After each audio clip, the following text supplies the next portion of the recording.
መለኮትን በስጋ ገድበዋል። አይ አዳምጠኝ አንድ ጊዜ አዳምጠኝ። አንድ ጊዜ እዚህ ጋር ያለችውን ያረጋግጥ። እኔ መቼ ተረዳሁኝ? ጥያቄ ነው የጠየኩህ እየመለስክ ያለኸው። አንድ አምላክ አለ ወይ አልኩህ። አዎ አንድ አምላክ አለ አልከኝ። የአንድ አምላክ በመስቀል ላይ ተሰቅሏል ወይ አልኩህ። አዎ ተሰቅሏል አልከኝ። መስቀል ላይ ከተሰቀለው ከአንዱ አምላክ ውጭ ሌላ አምላክ የለም ወይ አልኩህ። የለም አልከኝ። ከዚያ በቃ ከባዱ ጥያቄ መጣ። ስለዚህ አያው ስህተት እኮ ያልኩህ አብና ወልድን የተረዳህበት ነገር ነው። አብ ማለት ከወልድ የተነጠለ ሌላ አካል አርገኸው ወይም ደግሞ የተለየ አካል አርገኸዋል። ግልጽ ነው። እሺ የተለየ አካል አይደለም አብ። ከወልድ የተለየ አካል አይደለም አብ። ወልድ የተለየ አካል አይደለም አብ ውስጥ ናቸው። ለምሳሌ አብም ተሰቅሏል ማለት ነው መስቀል ላይ ይኸውልህ አብም ተሰቅሏል መስቀል ላይ። ለምሳሌ ክርስቶስ ህይወቱን ባሳለፈ ጊዜ መለኮት ሞቶ ነበር። እሱን ጥያቄ ልጠይቅ እፈልጋለሁ። ምክንያቱም ክርስቶስ ነፍሱን አሳልፎ በሰጠ ጊዜ አዳምጠኝ፣ ነፍሱን አሳልፎ በሰጠ ጊዜ ያ መለኮት ዓለምን ሲጠብቃት የነበራት መለኮት ያ መለኮት አርፏል እያልከኝ ነው እያለህ ያለው ያ ማለት አይደለም። ይኸውልህ እየሰማህ ነው። አንድ ጊዜ አዳምጠኝ ሁሱ፣ አንድ ጊዜ አሁን ትምህርትህን ልትነግረን ነው ወይንስ ጥያቄ ልትመልስ ነው? አሁን ስብከት ከሆነ እምነትህን ልታስተምር ከሆነ እኔ የመጀመሪያ የስላሴ ትምህርት ላይ ያለውን ነገር ለመጀመሪያ እሱን ልነግር ነው የፈለኩት። ለዛ ነው ንገረን። ስላሴ ምንድን ነው? ስላሴ ምንድን ነው? ስላሴ ማለት ይኸውልህ ምን ማለት መሰለህ፣ ለምሳሌ በአካል ሶስት የሆነ በአካል ሶስት ስንል ግን አካል ማለት መለኮት ላይ የተያየው አካል አንተ እንደ ሰው ነው እየገመትኩ ያለው። እንደ ሰው ማለት የመለኮት አካል ማለት እኔና አንተ የተለያየን አካል ነን አይደለም? አንተ ስትቆጥር መለኮትንም ስትቆጥር እንደኔና እንደ አንተ ነው እየቆጠርክ ያለው። እሱ ሌላ ሰው እንት ሌላ ሰው ያ አይደለም። በመለኮት የአካል ልዩነት ማለት የግብር ወይም ደግሞ የስራ ልዩነት ነው። ለምሳሌ ምን ማለት ነው ካልከኝ ኦሪት ዘፍጥረት እንትን ሲል ዓለም ቅርጽ የላትም ባዶ ነበረች እያለ ይጀምራል። ገብቶሃል አይደለ? ለምሳሌ ዓለም ቅርጽ የላትም ባዶ ነች ይጀምርና እግዚአብሔር አምላክ በቃል ሁሉም ፈጠረ ይላል። በቃል ሁሉም ፈጠረ ማለት ደግሞ እግዚአብሔር አምላክ በውስጡ በነበረው ኃይል ወይም ደግሞ በክርስቶስ ኢየሱስ ዓለምን ፈጠራት እያለ ነው። ገብቶሃል ነበር ስመከኝ በክርስቶስ ኢየሱስ ዓለምን ፈጥሯት ማለት አንድ ለመደማመጥ ጥያቄ እንዴት ካለን ያንተ እባክህ ነው ጥያቄና መልስ ቦታ መጠያየቂያ ቦታ ነው። የስብከት ቦታ አይደለም። ለምጠይቀህ ጥያቄ ቀጥታ መልስ ስጥና ከዚያ በኋላ ይሄ ማለት ነው ብለህ ታብራራለህ። እንደሱ ነው የሚሆነው። እሺ ስለዚህ ስላሴን መጀመሪያ ማወቅ አለብህ። ስለ ስቅለቱ ምናምን ከማውራትህ በፊት ስላልከሽ ያልከው ነው ተስማማዋለህ። ገብቶሃል? እምነትህን አንተ ያመከበትን ነገር ፈታ ብለህ ነፃ ሆነህ እንድትገልጽ ዘንድ ማለት ነው እንዳላገደህ። እንደሱ ከሆነ ከነቢያቶች መካከል የትኛው ነቢይ ነው መጀመሪያ ስላሴ ብሎ ያስተማረ ነቢይ? ስላሴን የሚያውቅ ነቢይ አለ ወይ? ስላሴ የሚባልን አምላክ የሚያውቅ ነቢይ አለ ወይንስ የለም?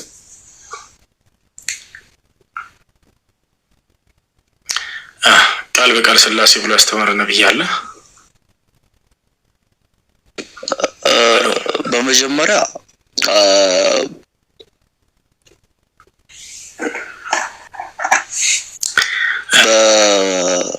አስቀድሞ አዳምጠኝ። በብሉይ ኪዳን የነበሩ ነብዮች በሙሉ እግዚአብሔር ነው ወይም ደግሞ ያገኘው ጣዖት ነጋዴ ነበረ፣ እግዚአብሔርን አገኘ። ነገር ግን መንግስት ከእግዚአብሔር ጋር ነበር፣ ከሰው ልጆች ጋር ነበር ማለት ሰው በኃጢአት ያደፈው ስለነበር የእግዚአብሔር መንግስት ያይ ዘንድ ማለትም የእግዚአብሔር መንግስት ቅዱስ ስለነበር በሰው አይን ልቦና ሊገለጽ ስላልቻለ ያንን መንገድ ለማሳየት ከክርስቶስ በኋላ ነው ያ መንገድ ጽዱ ይሆኑ ለማለት ነው። በጣም ጥሩ። ስለዚህ ከክርስቶስ በኋላ እንጂ ነቢያቶች በሙሉ ሰብከውታል። ስለዚህ ስላሴ የታወቀው ከክርስቶስ በኋላ እንጂ ከዚያ በፊት በነበሩ በቀደሙት ነቢያቶች ላይ ስላሴ የሚለው ቃሉ ራሱ አይታወቅም አይደለ? እግዚአብሔር ማለት እኮ ስላሴ ማለት ነው። ከነቢያቶች መካከል እግዚአብሔር ማለት ስላሴ ማለት ነው ብሎ ያስተማረ ነቢይ አለ መጽሐፍ ቅዱስ ላይ? ይኸውልህ ነቢያት እግዚአብሔርን ሰብኮት ማለት ምን ማለት መሰለህ? አሁንም እያጣመምኩ ያለው ነገር እንጂ ሌላ ምንም ማለት እግዚአብሔር ስላሴ ነው ማለት እግዚአብሔር ተሰበከ ማለት ስላሴ ተሰበከ ማለት ነው። ሌላ ነገር እኮ አይደለም። ፈጣሪ ስም አሁን ከአንተ አንደበት ሳይሆን ከነቢያቶች ትምህርት እየጠየቅኩ ነው እኔ። ነቢያቶች በመጽሐፍ ቅዱስ ላይ እግዚአብሔር ማለት ስላሴ ማለት ነው ብለዋል ወይ? ስላሴ አሁን እንዴት ያልከው አሁን ቃሉ ከሆነ አልተጠቀሰም። ቃሉን እየጠየቀኝ ከሆነ ቃሉ አልተጠቀሰም። ጎበዝ ልጅ አሁን ቃሉ አልተጠቀሰም የለም ወፍ ቃሉ ከሆነ ማለት ነው። እግዚአብሔር ሲሉ ጊዜ ነቢያቶች ስላሴ እንዳልሆነ ላስረዳ። ስላሴ ማለት የግዕዝ ቃል ነው አይደለ? ሶስት ማለት ነው አይደለ? ሶስት ማለት ነው። ስለዚህ ያ እግዚአብሔር ግን ነቢያቶች ሶስት ሳይሆን አንድ ብቻ እንደሆነ ነው ያስተማሩት። ሙሴ ሲያስተምር ምን አለ?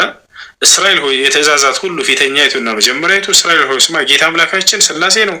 ሶስት ነው አንድም ሶስትም ላ አይደለም፣ አንድ ጌታ ነው ብሎ ተናገረ። خلاص ኢየሱስ ክርስቶስን መጥቶ ይሄን ያስተማረው ዮሐንስ ወንጌል ምዕራፍ 17 ቁጥር 3 ላይ ወደ ሰማይ ቀጥ ብሎ አባት ሆይ አንድና ብቸኛ እውነተኛ አምላክ አንተ ነህ አለ። የላከውንም ኢየሱስ ክርስቶስን ያውቁ ዘንድ ይህች ደች የዘላለማዊ ሕይወት አለ። ስለዚህ ያ አንድ አምላክ እንደሆነ እንጂ አንድም ሶስትም ብሎ የተናገረ አንድም ነቢይ የለም በፍጹም። ይህ ከሆነ አሁን ጥሩ ጥያቄ ነው የጠየቀን፣ የተመለስከው እዛው ላይ ነው።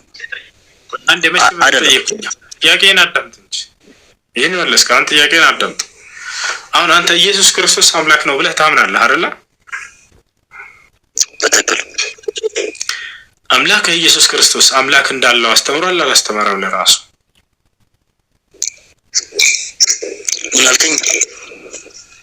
አምላክ ብለህ የምታስበው ኢየሱስ ክርስቶስ ለራሱ አምላክ እንዳለው አስተምሯል አላስተማረም? መጽሐፍ ቅዱስ ላይ አላስተማረም። ዮሐንስ ወንጌል ምዕራፍ 20 ቁጥር 17 ላይ ወደ አምላካችሁ አድርጋለሁ ብሎ አምላኬ ብሎ የሚጠራው እንዳለ አስተምሯል። ኤፌሶን ምዕራፍ 1 ቁጥር 3 ላይ የኢየሱስ ክርስቶስ አምላክ ይባረክ ይላል። አሁን አመንክ አምላክ እንዳለው የኢየሱስ ክርስቶስ አምላክ ይባረክ ይላል። ያን እየተናገረ ያለው በስጋ ለመገለጡ አብም ወልድም መንፈስ ቅዱስም በእርሱ ፍቃድ ስለተሰገዘ የስጋ አምላክነቱ ነው። እሱም ብቻ አይደለም፣ መጥቀስ ከፈለክ በመስቀል ላይ አምላክ ብሏል ብለህ መጥቀስ ትችላለህ። በስጋ ስለሆነ ነው አምላክ ያለኝ አላለም ኢየሱስ። ይሄ እናንተ ትምህርት ነው። አንድ ጊዜ አዳምጠኛ። አሁን ጥያቄ ብቻ አጭር መልስ ነው የምታስመልሰኝ፣ ወይ ሙሉ ልመልስልህ ወይ ደግሞ እንትን ነው ሳይረዱ ክርስቶስ ለምሳሌ ክርስቶስ በምድር እያለ ሰይጣን እንኳን አምላክ እንደሆነ ያወቀው በመስቀል ላይ ሳለ ነው። ክርስቶስ አምላክ እንደሆነ አውቋል ሰይጣን። በዕለተ ዓርብ ነው ያወቀው። እስከ ዕለተ ዓርብ ድረስ ክርስቶስ መለኮት የተዋሃደው እንደሆነ አያውቅም ነበር። የቱ ጋር ነው ሰይጣን አምላክ መሆኑን ኢየሱስን አወቀ የሚለው? በደንብ እሺ፣ በጣም ጥሩ ጥያቄ። ከመጀመሪያው ልጀምርልህ፣ ትዕግስት ይኖራል፣ አታቋርጠኝም። አጭር ነገር እኮ ነው። አሁን ብዙ ሀተታ ማውራት ሳይሆን አምላክ እንደሆነ ያወቀበትን ጥቅስ ማሳየት ነው። ለምሳሌ ይኸውልህ አዳምጠኝ። ለምሳሌ አሁን ሊፈትነው ዘንድ ወደደ ታላላቅ ተአምራትን ሲያደርግ ጊዜ ይሄ በሰው ዘንድ የማይቻሉ ተአምራትን ሲያደርግ ጊዜ ይጠራጠር ነበረ። ከዛ ደግሞ እንደ ሰው ይበላል፣ ይጠጣል፣ ይተኛል፣ ያርፋል። ስለዚህ ይሄ ደግሞ ደካማ ስጋደቱን ትብሲተ ወይም ደግሞ እንትኑን ባየ ጊዜ ደግሞ ይጠራጠራል። ሰውም ይላል አምላክም ይላል። ለምሳሌ አልዓዛርን ከሞት ሲያስነሳው በባህር ላይ ሲራመድ ያንን ሲያይ በሰው ዘንድ የማይቻሉ የመሬትን ስበስ ሲተስ ውሃ ወደኝ ሲቀየር ይሄ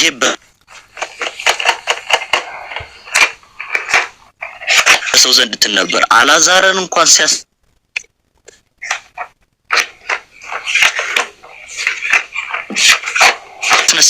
በእግዚአብሔር ዘላለም ብዬሃለሁና ተነስ፣ በማን ቃል ብዬሃለሁና ነው ያለው? ብዬሃለሁና ገልጠህ ማየት ትችላለህ። ለምን ነው ያስነሳው? አልዓዛርን ለምን ነው አምላኩን ብዬሃለሁና ለምን ነው አምላኩን ከዚያው ሊያስነሳም ሲል አመስግኗል። አምላኩ ተነስ ነው ያለው። እኔ አይደለም ለምን ነው ብዬሃለሁና ተነስ ነው ያለው። ለምን ነው የሚያስነሳው? ከዛ በኋላ ሊፈትነው ዘንድ ወደደ። ሲፈትነው ምን አለው መሰለ? ከሆንክ ማለት ምን ማለት ነው? ነህ ወይ እግዚአብሔር ልጅ ከሆንክ ኔትወርክን አስተካክለና ይቆራንትን ይላል። በጣም እየተቆራረጠ ነው የሚደርሰን ድምጽ። እሺ የገባ ሌላ ክርስቲያን አለ? ሌላ ክርስቲያን አለ የገባ? ሰላም አለይኩም። ሰላም። አንድ ጥያቄ አለኝ። አንድ ሴት አላገባም ማለት ትችላለች? ባል አለማግባት ለምሳሌ እሺ ማግባት ግዴታ ነው ወይስ አይደለም በሚለው ጉዳይ በዑለሞች መካከል ኺላፍ አለ። ግማሽ ዑለሞች ግዴታ አይደለም ለወይንም ሌሎች ደግሞ አይ ግዴታ ይሆናል ብለው የተናገሩ አሉ። ስለዚህ ከሁለቱም ይልቅ ሶስተኛው አቋም ምንድነው? ግዴታ የሚሆንባት አለች፣ ግዴታ የማይሆንባት አለች የሚለው ሶስተኛ ትክክለኛ አቋም ነው ያለው። እርሱም መቼ ነው ግዴታ የሚሆንባት፣ መቼ ነው ግዴታ የማይሆንባት ወደሚለው ስንመጣ በወንድም በሴትም ላይ ወንድም ሴትም እንግዲህ ከእነርሱ መካከል ስሜት ያለባቸው ከሆኑ ወደ ፈተና እንዳይወድቁ ለአቅመ አዳም ለአቅመ ሔዋን ከደረሱ የማግባት ግዴታ አለባቸው። ሁለተኛ ምንድነው? ስሜት የሌላቸው ከሆነ በተፈጥሯቸው ምንም አይነት የተቃራኒ ጾታ ፍላጎት ምንም አይነት ስሜት የሚባል የሌላቸው ከሆኑ እነዚህ ጥፋት ላይ ክፉ ነገር ላይ ይወድቃሉ ተብሎ ስለማይታሰብ በእነዚህ ላይ ግዴታ አይሆንም። በተፈጥሮ ምንም ስሜት የማይኖረው ሰንጋው ነው ይፈጠራል አይደል?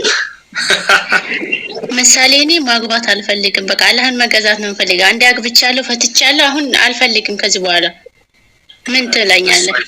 እንደሱ አይባልም። እንደሱ ብለው መተው የሆነ ወጣቶች ነብያችን ሰለላሁ ዐለይሂ ወሰለም ሊጠይቁ መጡ። ተመልከች፣ አሁን ያልሽውን ቀጥታ ብለዋል። ምን እንደተመለሰላቸው አዳምጪ።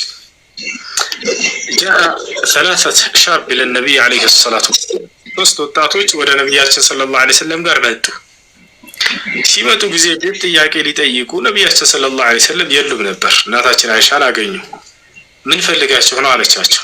የአላህ መልእክተኛን ጥያቄ ለመጠየቅ ነበር አሉ። ከዚያ በኋላ እርሳቸው የሉም፣ ጥያቄያቸውን አድርሰላቸው ዘንድ ግን ጠይቁ አለቻቸው። ከዚያ በኋላ ጠየቁ። አንደኛው ምን አለ? እኔ ከዚህ በኋላ ሚስት የሚባል ላላገባ አንደኛ፣ ነገር ግን አላህን እድሜን ልኬ እገዛለሁኝ አለ።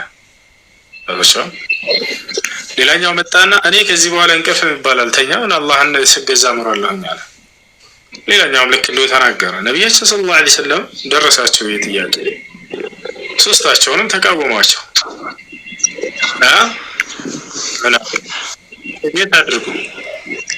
ቤት አድርጉ አንድ ጊዜ ኢኒ አተዘውጅ ኒሳ ፈመን ረግበ ዐን ሱነቲ ፈለይሰ ሚኒ አሉ። ለስቱም አንቱም አትቃ ሚኒ አሉ። እናንተ ከእኔ በላይ አላህን የምትፈሩ አይደላችሁም አሏቸው። እኔ ሴትን አገባለሁኝ ከእኔ መንገድ ያፈነገጠ ሰው ከእኔ አይደለም ብለው ተናገሩ። ስለዚህ ሰውየው ሚስትን አላገባም ብሎ መቆጠቡ ይሄ ነብያት መንገድ አይደለም። ነብያቶች ያገቡ ነበር። ገብታችኋል? ከአምልኮ አግልሎ ራሱን ማን ነው ከጋብቻ አግልሎ ራሱን ለአምልኮ ብቻ ታውላለሁ ማለት ይሄ ምንኩስና ይባላል። ምንኩስና በኢስላም የተከለከለ ነው። ይሄን መንገድ ያመጣው ማን ነው ከተባለ ጳውሎስ ነው ያመጣባቸው። ቁርአን ይናገራል። የሚገርማችሁ የነብያትን መንገድ አስለቅቆ ነገር ግን እንደኔ ባታገቡ ይሻላችኋል ብሎ መጽሐፍ ቅዱስ ላይ እስካሁን ድረስ ተቀምጧል። ስንት ወጣት ልጃገረዶች ወጣት ልጆች ገና በለጋ እድሜያቸው ገዳም እንዲገቡ አደረጋቸው ጳውሎስ። ገብታችኋል? ከነ ድንግልናቸው ይሞታሉ። በዚያ ለአምላክ ራስን ማስገዛት በሚል ራስን መሸወድ። ነብያቶች ሚስት ያገቡ ነበር። ለአምላካቸው ከማንም በላይ ነው የተገዙት። ይሄን መንገድ ቀይሮ ጳውሎስ መጣና አታግቡ እንደኔ ያላቸው በቃ እንዳያገቡ አድርጎ አስቀራቸው። በርካታ ልጆችን አሁንም ድረስ አለ ሀገራችን ላይ ነገር። ታዲያ ነብያችን ሰለላሁ ዐለይሂ ወሰለም ላ ተበቱለ ፊል ኢስላም አሉ። በእስልምና ምንኩስና የሚባል ነገር የለም። ፈተዘወጁ አሉ። አግቡ እንደቀደሙት ነብያቶች ብሎ ተናገሩ። ስለዚህ ይሄ ነው እንጂ ነብያት መንገድ የኛው ጳውሎስ ያመጣላቸው መንገድ በፍጹም የነብያት መንገድ አይደለም። ከነብያት ተቃራኒ የሆነን መንገድ ነው ይዞላቸው የመጣው። ይፈሻል። ይሄ የተፈጥሮ ህግ አምላክ በእርሳቸው ላይ በአዳም ልጆች ላይ ያደረገውን እንዳይጠቀሙ አደረጋቸው። ከዚህ ታላቅ ጸጋ ማራቃቸው፣ ከነብያት መንገድም አሸሻቸው። አምላክ ምንድነው ያደረገው ከተባለ አዳምን ወይንም አደምን ከፈጠረ በኋላ ብቻውን ሊሆን አይገባውምና ሚስትን ልፍጠርለት አለ፣ ፈጠረለት። ይሄ አምላክ ፍቃድ ሲሆን ጳውሎስ መጣና እንደኔ ብቻቸውን ባታገቡ ይሻላችኋል ብሎ ተናገረ። እሱ እንዳላገባ ሁሉ ሌሎችንም እንዳያገቡ ገደል ሰደዳቸው። ከነቢያት መንገድ አስወጣቸው። የቀደሙት ነቢያት አግብተዋል፣ ልጆችንም ጻድቅ ልጆችን ወልደዋል። እንደዚያ ነው እንጂ ሰዎች መሆን ያለባቸው የነቢያትን መንገድ አስወጥቶ ከዚያ አዲስ መንገድ ሲናገር ይሄ ስህተት ነው። ይህን ይመስላል። ስለዚህ ለአቅመ አዳም ለአቅመ ሔዋን የደረሰ ሰው ወደ ፈተና ላይ እንዳይወድቅ፣ የሰይጣናዊ መንገድ ላይ እንዳይወድቅ ማግባት አለበት። ይሄ ነው የነቢያት መንገድ። ገብቶኛል። ግን በቃ እኔ ጻድቅ ለመሆን ፈልጌ አይደለም፣ በቃ አልፈልግም። በቃ አንድ አገባው በቃ በጣም በደለኝ ምናምን፣ አሁን ምንም አልፈልግም። ጸባይ ራሱ የለኝም የመጨረሻ። እንደሱ መሆን የለብሽም። አንቺ ህይወትሽ አታዳምጪም? እሺ አዳምጣለሁ። እሺ የአላህ ቃልና የመልእክተኛው ቃል ላይ እንደዚህ አይባልም። እሺ እኔ ነገርኩሽ የመልእክተኛው ቃል እያልኩ ነበር። አንቺ ያ ሰው የጎርቶሽ በቃ ሁሉም ሰው እንደዛ አሁን መስሎሽ ሊሆን ይችላል። እንደዛ አይደለም። ሁሉም ሰው ሁሉም ሰው እኩል አይደለም፣ አንድ አይነት አይደለም። ገብቷችኋል? ሰዎች የተለያዩ ናቸው። ምናልባት ሌላ ህይወት ሞክሪና የተሻለ መልካምን ሰው ልታገኝ ትችላለሽ። እንደዚያ ነው እንጂ መሆን ያለበት አምላክ ከደነገገው ድንጋጌ ራስን ማራቅ ይሄ ተገቢ አይደለም። አየሽ ጀዛከላ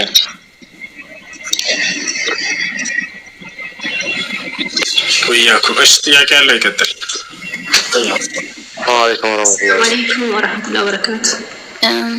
ሰላም ወራህመቱላሂ ወበረካቱ። እሺ ከላይ ቲጂን አስቀድሟት ከይቅርታ ጋር ቅድም ጀምሮ አልጠይቅ ፈልጋለሁ ነበር። ቲጂ ሰላም፣ እንዴት ነሽ? አልሐምዱሊላህ።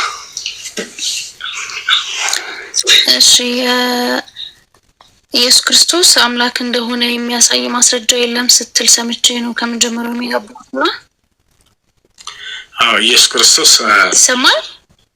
ይሰማል። ኢየሱስ ክርስቶስ አምላክ ነኝ ብሎ ያስተማረበት ቦታ የለም ስንል ነበር። ኦኬ ስለዚህ ምናልባት አንተ የፈለከው ቃል በቃል አምላክ የሚልበት ሊሆን ይችላል። በአንድም በሌላ መንገድ የህይወት እንጀራ እንደሆነ የህይወት መንገድ እንደሆነ ተናግሯል። ነገር ግን ቃሉን አምላክ የሚለውን ቃል ከሆነ የግድ የተፈለገው የዮሐንስ ራእይ ምዕራፍ 2 ከቁጥር 7 እስከ 8 ያለው ቃል እነሆ በሰማይ ደመና ይመጣል፣ ዓይን ሁላ ታየዋለች፣ እነዚያም የወጉት ይመለከቱታል፣ የምድርም አሕዛብ ሁሉ ስለ እርሱ ያለቅሳሉ። አዎን አሜን ይልና ቁጥር 8 ላይ የነበረውና ያለው የመጣውና የሚመጣው ሁሉንም የሚገዛ እግዚአብሔር አምላክ አልፋና ኦሜጋ እኔ ነኝ ይላል።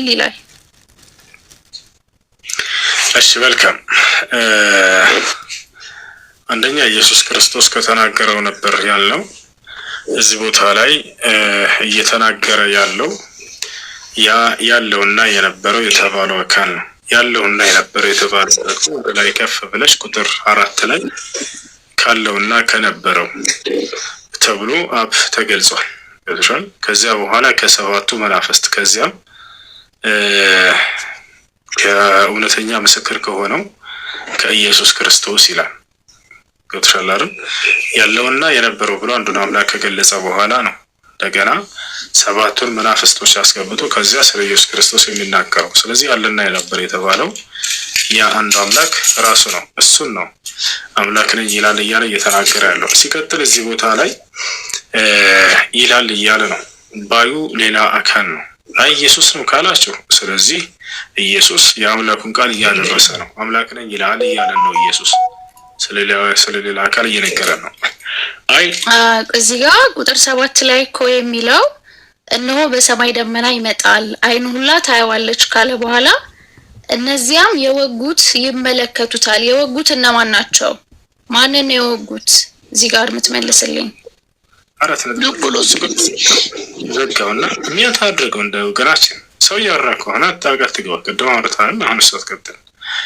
እዚያ ላይ 4 ነጥብ አደረገልሽ። እስከትል ያለና የነበረ የተባለው ያለና የነበረ ማለት ምን ማለት ነው? እጂ ያለውና የነበረው ማለት ያለው የነበረው ዳግመኛም የሚመጣውም ነው የሚለው።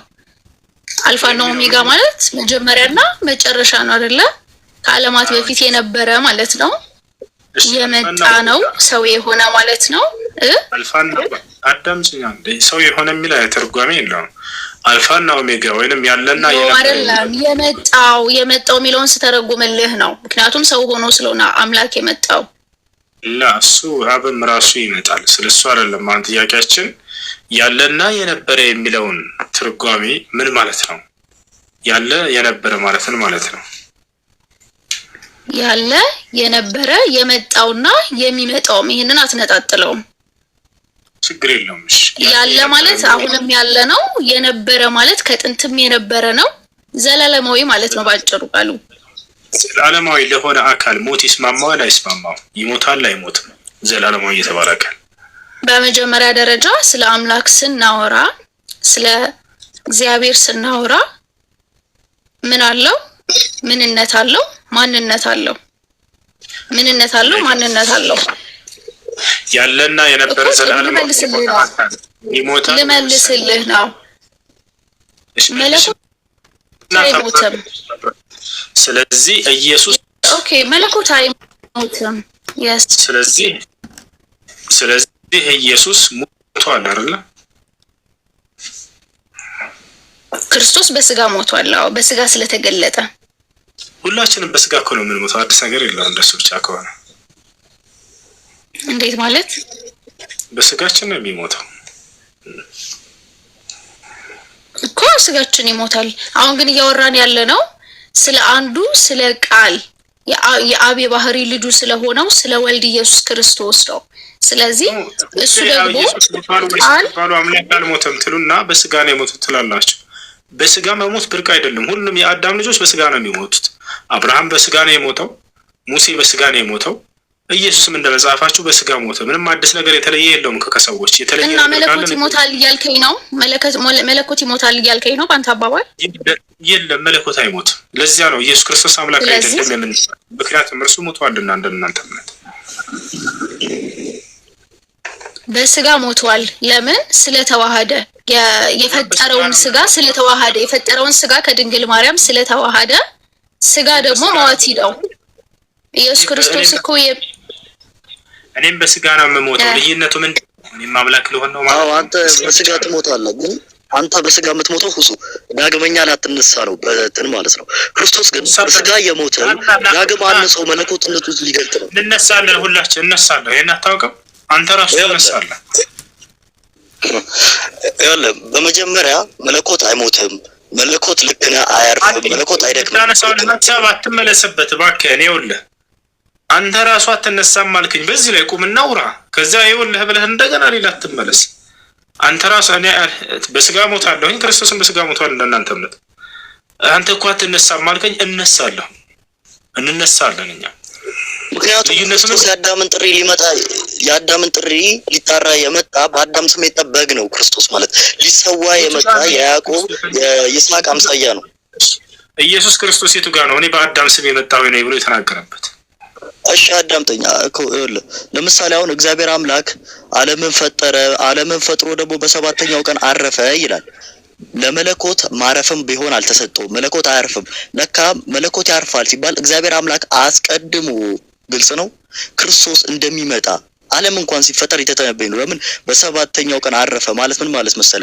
ክርስቶስ መጥቶ በሰባተኛ ቀን በመቃብር እንደሚያርፍ ትንቢት ገና እየተነገረ ነው። ገና ዓለም ሳይፈጠር ይኸውልህ ኢየሱስ ክርስቶስ እኔ በአዳም ስም የመጣሁ ነኝ ያለ መለኮትን በአንተ ልክ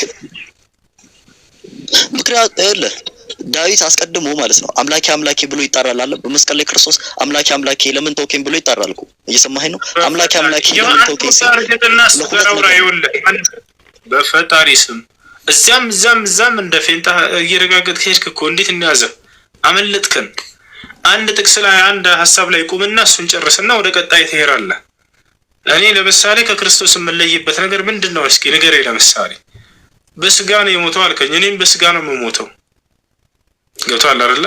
አይ እሱ እኮ ይነሳል አንተ አትነሳም አልከኝ። ተሳስተሃል። ሁሉም ሰው ይነሳል አልኩ። እንነሳለን። እሺ እኔና የክርስቶስ ልዩነት ምንድን ነው? ካልሆነ እኔን ማምለክ አይበቃም። ያንተ ነፍስ ይጠየቃል፣ የእሱ ነፍስ ደግሞ ጠያቂው ነው። ያ ነው ልዩነት። እሺ የእሱ ነፍስ ምንድን ነው? እሱ ነፍስ ወይም ደግሞ አንተን የተዋሃደች ነፍስ ናት፣ የሰው ነፍስ ናት። እሱን ደግሞ የተዋሃደው መለኮት ነው። ግልጽ ነው። አይደለም። አሁን አዳምጥ። የእርሱ ራሱ ህይወቱ ነፍስ ከአምላኩ የተሰጠው ነው፣ ለኔም የተሰጠኝ ነው። ኢየሱስ ክርስቶስ ህይወትን ልክ እንደኔ ተሰጥቶት ነው አይደለም? ከአምላኩ አይደለም። ማንም ቢሆን ነፍሱን ከኔ አሳልፎ ሊሰጥ አይችልም ነው የሚለው። ማስረጃ ልስጥህ። አሁን ኢየሱስ ክርስቶስ እኔ ህይወት እንደተሰጠሁት ለእርሱም ህይወት ተሰጥቶ እንደሆነ ላሳየህ። መጽሐፍ ቅዱስ ይዛል አለ። እሺ ላውጣ መጽሐፍ ቅዱስ አንድ ጊዜ ተቀበል። እሺ ዮሐንስ ወንጌል ምዕራፍ 5 ቁጥር 26 ላይ አውጣ።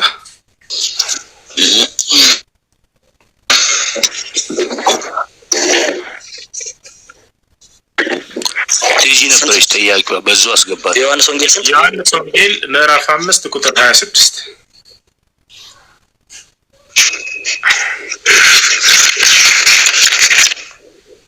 እሺ ቀጥል። ምን ይላል? እየሰማሁ ነው። ምን ይላል? አንብበው።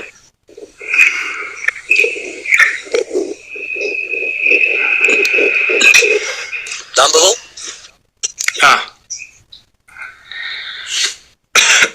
አትውጣ። ይኸውልህ አይሰማንም ከወጣ ጉሱ ትይጂ ነበር ጥያቄዋ እኮ ጥያቄዋ እሷ ነበረች። እሷ አንድ ዮኒ አንድ ሰው እያወራ ጣልቃ ትግባ። አይ ከላይ ያለው ልጅ አንብበው። አሁን ምን ይላል? አብ በራሱ ህይወት እንዲኖረው ለወልድም በራሱ ህይወት ሰጥቶታልና ነው የሚለው። አይዋ ስለዚህ አብ በራሱ ህይወት እንዳለው ሁሉ ለወልድም ህይወት ይኖረው ዘንድ ሰጠ ይላል አይደለ? በጣም ጥሩ። ስለዚህ ኢየሱስ ክርስቶስ ህይወትን ተሰጥቶ ነው አይደለ? ልክ አንተ ህይወትን እንደተሰጠ አብ በራሱ ህይወት እንዲኖረው ነው የሚለው። ግን አስተውለኸዋል? ቃሉ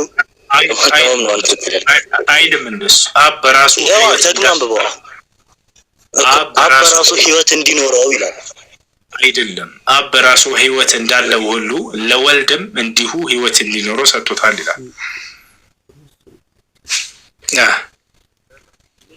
ይህንን እየገለጸ ያለው አባትነቱን አብ አባትነቱን ልጅ ደግሞ ወላዲ ቃል መሆኑ ነው እየተገለጸ ያለው። ቋንቋን እንመጣበታለን። ቃሉ ላይ ምን አለ? ኢየሱስ ክርስቶስ ህይወትን ተሰጥቶ ነው አይደለ? እሱን እመን። ልክ ነህ፣ ግን መለኮትን ነው። አላሁ አክበር። ስለዚህ ህይወትን ተሰጥቶ ነው እንዳንተ፣ አንተም ህይወትን ተሰጠህ ነው። አላህ በቁርአን ላይ ህይወትን ሰጠኋችሁ እንዳለው። እዛ ከሆነ ዮሐንስ ወንጌል 17 ቁጥር 5 ምን ይላል? እሱን ደግሞ ተንትኖሽ። እሺ እንሄዳለን። አንድ የክርስቶስን ማንነት እንጨርሰው። ክርስቶስ ስጋውንም ተሰጥቶ ህይወቱንም ተሰጥቶ ስልጣኑንም ተሰጥቶ ምን ያልተሰጠው ነገር አለ? ሁሉ እንዳለ ተሰጥቶ እኮ ነው። የተሰጠን አካል እንዴት ነው አምላክ ነው ብላችሁ የምታስቡት? ቆም ብላችሁ አስቡ እንጂ። ሰጭ ነው አምላክ ሊሆን የሚችለው። ተሰጭ በፍጹም እርሱ ደካማ መሆኑን ነው የሚያሳየው። ተሰጭ የሆነ አካል ተቀባይ ከሆነ አምላክ ይሄ በጣም ከባድ ነው። አምላክ ይሰጣል እንጂ አይሰጥም። ህይወትንም ተሰጠ ስጋዬንም አዘጋጀህልኝ ብሎ ክርስቶስ ተናገረ። ወደ አምላኩ ስጋን አዘጋጀህልኝ አለ። ያ ስጋ አዘጋጁ ማን ነው? የአንዱ አምላክ። የክርስቶስ ስጋ ተዘጋጀ። ህይወትንም ሰጠኸኝ አለ። ህይወትንም ተሰጥቶ ስጋንም ተሰጥቶ ይሄ ማለት ፍጡር ነው ማለት ነው። ፍጡር ማለት ትርጓሜው ምንድን ነው? ፍጡር ማለት ፍጡር ከሆነ ወላጅ ሊለን አይችልም። እሺ አዳም፣ ፍጡር ማለት ትርጉሙ ምን ማለት ነው? ፍጡር ማለት በአምላኩ የተፈጠረ ወይም ደግሞ አምላክ ያለው ገዢ ኃይል ያለው ከሱ በላይ የሆነ ማለት ነው። በጣም ጥሩ፣ ትክክለኛ ትርጓሜ። አምላክ ያለው ከእርሱ በላይ ገዢ ያለው የሆነ ፍጡር ነው አለን። እንዲሁም በፈጣሪ የተፈጠረ። በጣም ጥሩ።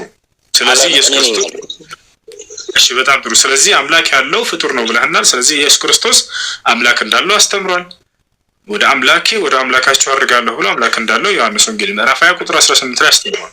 ሲቀጥል ኢየሱስ ክርስቶስ ደግሞ እንደተነተን አትፈቅድልኝም። እሺ ተንትን። እሺ ግን በማስረጃ ይሁን። እሺ ከራስህ እንዳይሆን። ክርስቶስ ፈጣሪ እንዳለው ራስህ አይደለም። ቆይ ልጅቷ የት ሄደች? ጠያቂዋ ዋናው ወርዳለች። አንድ ጊዜ ቆይ ልጅ አይደለም ብዙ ባላ አትስወጣ እንደዚህ ሰዎችን። ስማኝ ደግሞ እኔንም ስማኛ። እኔ እኮ ደስ ስለምትለኝ ነው የምገባው። ደስ ብሎኝ አክብሬህ ነው የምገባው። ግን ደግሞ አንድ ነገር ልንገርህ። የትኛው ነብይ ነው እኔና አባሴ አንድ ነን የሚለው? እሺ ያኛውን ደግሞ አንተ ትርጓሜ ትሰጠዋለህ እንደፈለግ። እሺ አንተ ነው የምትሰጠው እንጂ እኛ ላይ ለያያሉ። አንዴ ልጁ ጨረሰሽ። ይኸውልህ ክርስቶስ ፍጡር እንደሆነ ራሱ ተናግሯል። ይሄን ታውቃለህ አይደለ? ፈጣሪ እንዳለው ተናግሯል። ታውቃለህ? ከኔ በላይ ፈጣሪ አለ አላለም። ታው እኩል ናቸው አብና ኢየሱስ ክርስቶስ ብለህ ነው የምታምነው አንተ? አይበላለጡም? ቀድሞውኑም አብና ኢየሱስ ማለት አንድ አካል ነው። ማለትም መለኮታቸው አንድ ነው። ግልጽ ነው። የሆነ የተለያየ የተነጣጠሉ አይደሉም። አይበላለጡም። ቃል በቃል አሳይህ። አሁን ኢየሱስ ክርስቶስ አብ እንደሚበልጥ የተናገረበትን ቃል በቃል እሱ አባትነቱን ለመመስከር ልታሳየኝ የፈለከውን አያውቃለሁ። አብ ከኔ ይበልጣል። አይዋ ስለዚህ እንደሚበለጥ እያወቃችሁ እኩል ነው ብላችሁ ክርስቶስ ለምሳሌ ኤፌሶን እሱ የአምላክ ባህሪ የአምላክ መልክ ሲኖረው የባሪያን መልክ ይዞ ሲገለጥ እሱን እንደመተካከል ይዞ አልቆጠረውም ይላል። ኤፌሶን ሲናገር እሱ ምን ትላለህ? የአምላክ መልክ ሲኖረው ይላል። የምን መልክ ስለው? የአምላክ መልክ ሲኖረው ይላል። አንደኛ እሱ ኤፌሶን ላይ አይደለም ቆላስይስ ላይ ነው ያለው። ነገር ግን እዚያ ቦታ ላይ አሁንም ኢየሱስ ክርስቶስ አምላክ እንዳልሆነ ፍንትው አድርጎ የሚያሳይ ነው። ወደ እርሱ ከፈለክ እንመጣለን። እርሱ ግን በአምላክ መልክ ሲኖር ሳለ ተባለ እንጂ እርሱ አምላክ ነው አላለም። ገብቶሃል አይደለ? ስለዚህ በአምላክ መልክ የተባለው ደግሞ ወንድ ልጅ ስለሆነ ነው ኢየሱስ ክርስቶስ። ምክንያቱም መጽሐፍ ቅዱስ ላይ ጳውሎስ ራሱ ሲናገር ወንድ የእግዚአብሔር ምሳሌ ነው ይላል። ሴት ግን የእግዚአብሔር ምሳሌ አይደለች፣ ወንድ ልጅ ነው። ወንድ ልጅ የእግዚአብሔር መልክና ምሳሌ ተብሏል። ያ ነው። ስለዚህ ወንድ ልጅ ስለሆነ ኢየሱስ ክርስቶስ እርሱ በአምላክ መልክ ሲኖር ሳለ የተባለው ለዚህ ነው። እርሱ ወንድ ልጅ ስለነበር ነው። ምክንያቱም ወንድ ልጅ ሁሉ የእግዚአብሔር መልክና ምሳሌ ነው። ኦሪት ዘፍጥረትም ምዕራፍ 1 ቁጥር 26 ላይ እግዚአብሔርም አለ ሰውን እንደ ምሳሌያችን እንደ መልካችን እንፍጠር አለና ማንን ፈጠረ? አዳምን ፈጠረ አለ። ስለዚህ አዳም እንዲሁም ወንድ ልጆች ሁሉ የእግዚአብሔር መልክና ምሳሌዎች ናቸው፣ ሌላ ነገር አይደለም። ይሄን ይመስላል። እሺ ነቢያቶች ሁሉም አሉ ከአዳም ጀምሮ አባቴ ብሎ ይጠራዋል ማለት አይጠበቅባቸው። አባት ማለት ነው ማለት ይጠበቅባቸዋል እንጂ ምንድነው የማይጠበቅባቸው? አንተ ስለፈለክ ነው አባቴ የኔ አባት ብሎ ይጠራል። እና አይሁዶች ሲሰቀሉት ምንድነው አባቴ ይላል ብለው አይደል እንዴ ይሰቀሉት? ይሄ ትምህርት ነው። እግዚአብሔርን አባት ብሎ ይጠራው አለ። ከፈለክ ሰጣለሁ እንጂ አባታችን ብሎ ይሰሩታል። አባቴ ብሎ የአባቴ ቤት ብሎ ይጠራው አለ። እኔና አብ አንድ ነን ብሎ ይጠራው አለ። አንዱ ጨርስና ወደ ቀጣይ ትሄዳለህ። ውሱ እሺ ከኢየሱስ ክርስቶስ ውጭ በርካቶች አባታችን ይጠራው አለ ወይ? አባታችን እያሉ ፍጥረታቶች ይጠሩት ነበር። ማንን? እግዚአብሔርን። ነቢያቶች እንጠይቁ አባታችን እያሉ ይጠሩት ነበረ። ሰዎች ፍጥረታቶች አባታችን እያሉ ይጠሩታል። አዲስ ነገር አይደለም። ለእኛስ አባት አለን እርሱም እግዚአብሔር ነው ይላል።